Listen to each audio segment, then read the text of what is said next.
So finally, dapatlah saya duduk dengan aman sikit because after 9 AM is usually like this.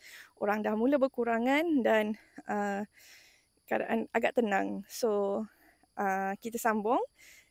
Topik kita blended teaching methodology. So blended teaching methodology ni dapat menyelamatkan cikgu-cikgu daripada menjadikan kelas cikgu bosan. Bukan sahaja anak murid yang bosan dengan cikgu ataupun topik ataupun subjek yang cikgu ajar, tetapi boleh jadi cikgu sendiri pun akan kebosanan kalau asyik pakai metodologi yang sama sahaja. So sekali-sekala cikgu-cikgu bolehlah adapt new teaching methodology yang mungkin cikgu tak suka, mungkin cikgu rasa macam agak leceh.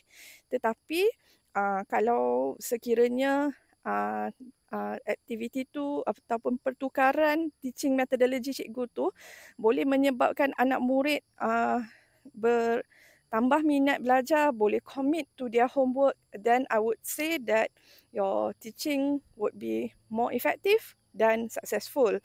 Dan bila kita cakap pasal blended teaching methodology ni, itu tak semestinya berlaku di dalam satu session pembelajaran sahaja. Boleh juga kita lakukan dalam beberapa kelas kita. Sebagai contoh, minggu ni kita ajar menggunakan satu metodologi. Minggu depan kita gunakan satu metodologi yang lain.